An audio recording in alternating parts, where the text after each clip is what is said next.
കവളാചാരപ്രകാരമാണോന്ന് എനിക്കറിയില്ല. പക്ഷേ ഒരു ഗ്രന്ഥം ഞാനിങ്ങനെ പരിശോധിച്ചപ്പോൾ അതിനകത്ത് ഈ ചാന്താട്ടത്തെക്കുറിച്ച് പറഞ്ഞിരിക്കുന്നത് അതെന്താണ് ചാന്താട്ടം എന്നുള്ളത് മാത്രമേ ഞാൻ കുറിച്ചിട്ടുള്ളൂ. അത് ഞാൻ എഴുതി വെച്ചിട്ടുണ്ട്. അത് ഈ ബ്രാഹ്മണർ നടത്തിയിരുന്ന ഒരു ഇത് തന്നെയാണ്. ദേവീക്ഷേത്രങ്ങൾ അതെ അതെ, അത് ദാരു വിഗ്രഹത്തിൽ ഔഷധ കൂട്ടുകളൊക്കെ കൂടെ കൂട്ടിയുണ്ടാക്കി ചാന്താട്ടം. കപ്പല് വന്നോടാ ഈ ദേവിയുടെ പൂജ കവളാചാരം. അപ്പൊ ആ കവളാചാര പ്രകാരമുള്ള പൂജ വാമനൻ തിരുവേദിക്ക് അറിയാവുന്നുണ്ട്. വാമനൻ തിരുവയെ ആലപ്പുഴ മങ്കമ്പില് പൂജ നടത്താനായിട്ട് പയ്യന്നൂർന്ന് വിളിച്ചുകൊണ്ടുവന്ന് കുറേ നെൽപ്പാടങ്ങളും ആലപ്പുഴ ടൗണിൽ ഒരു വീടുമൊക്കെ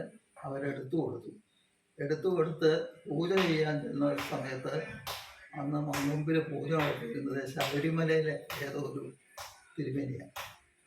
അവരങ്ങോട്ട് കയറ്റില്ല. പുള്ളി എന്ത് ചെയ്തിട്ടും അങ്ങോട്ട് കയറ്റില്ല. അവസാനം പുള്ളി എന്ത് ചെയ്തു?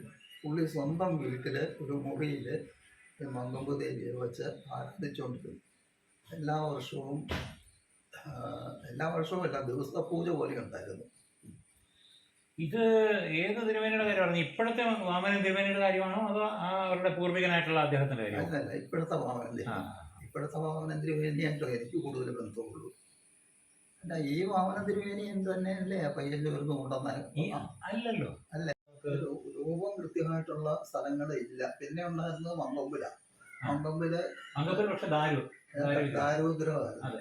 അത് മുഴുവൻ ചാന്താടി ഇപ്പൊ കാണാനില്ല. അതാണ് വിഗ്രഹമായിട്ടുള്ള ഒരു ക്ഷേത്രമുള്ളത്. അത് കല്ലാണ്, കരിങ്കല്ലാണ്. പക്ഷെ എന്നാൽ കാര്യങ്ങൾ വ്യക്തമാണ്. കരിങ്കല്ലില് ശരിക്ക് ആ രൗദ്രഭാവവും ഒക്കെ ഉള്ള ഒരു ദേവിയുടെ ഇതാണ്. അത് പറയുന്നത് നേരത്തെ അത് മങ്കൊമ്പിൽ ഇരുന്നാണെന്നും ഈ പൂഞ്ഞാർ രാജാവിൻ്റെ ഒരു പടയാളിയുടെ അമ്മ സ്ഥിരമായിട്ട് മങ്കൊമ്പിൽ പോയി അമ്മയെ ദർശിക്കുകയും പ്രാർത്ഥിക്കുകയും ഒക്കെ ചെയ്തിരുന്ന ഒരു സ്ത്രീയായിരുന്നു. അവർക്ക് വയസ്സായപ്പോൾ മങ്കൊമ്പിൽ പോകാൻ നിവൃത്തിയില്ലാതെ അങ്ങനെ മകനോട് പറഞ്ഞു കഴിഞ്ഞപ്പം മകൻ മങ്കൊമ്പിൽ നിന്ന് ദേവിയെ, കല്ലിലുള്ള ദേവിയെ എടുത്തുകൊണ്ട് വന്നാണ് പറയുന്നത്.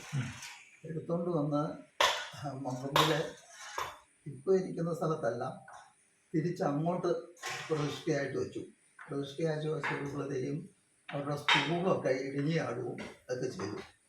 അത് കഴിഞ്ഞ് അവരൊരു ക്ഷേത്രം പണിതെന്ന അതിൽ പ്രതിഷ്ഠിക്കാൻ വെച്ച് ക്ഷേത്രം പണിതിട്ടിട്ടുണ്ട്. ക്ഷേത്രം പണിതിട്ടിട്ട് ഇപ്പോൾ ദേവിയുടെ, ദേവിയുടെ അല്ല, നമ്മുടെ കേരളത്തിലുള്ള ദേവിയുടെ ഒരു പ്രതിഷ്ഠ അവിടെ നടത്തിയിരിക്കുന്നത്. അത് ഈ കരയപ്പെട്ടതിൻ്റെ തൊട്ട് തന്നെയാണ്.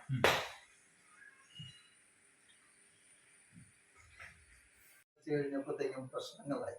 അതൊരു യക്ഷിയായിരുന്നു. ആ യക്ഷിയെ തളയ്ക്കുന്നതിന് വേണ്ടിയിട്ട് മങ്കൊമ്പിൽ നിന്ന് മങ്കൊമ്പ് ദേവിയെ കൊണ്ടുവന്നു എന്നാണ് പറയുന്നത്. ഏതെല്ലാം ചരിത്രങ്ങൾ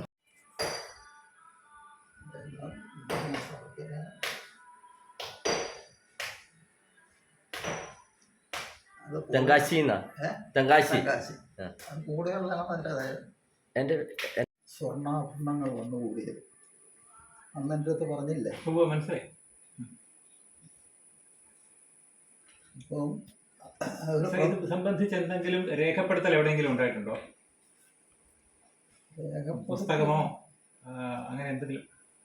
രേഖപ്പെടുത്തലായിട്ട് ഉണ്ടായിട്ടില്ല. വാമനൻ തിരുമേനി പറഞ്ഞു തന്നതാണ് ഇത്. കാലിയും മാലയും ഏറ്റവും പ്രധാനപ്പെട്ട വഴിപാടാണെന്ന്. അത് അങ്ങനെ ആയിരിക്കണം അവിടെ ഈ സ്വർണത്തിന്റെ ഒരു കൂമ്പാരം ഉണ്ടായത്.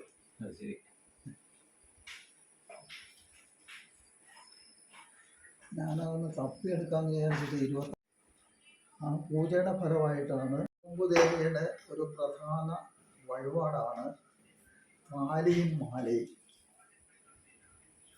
അത് വിവാഹം കഴിക്കാൻ സാധ്യമാവാത്ത പെൺകുട്ടികളുടെ, അതുപോലെ കുടുംബജീവിതം നന്നാവാൻ ഏറ്റവും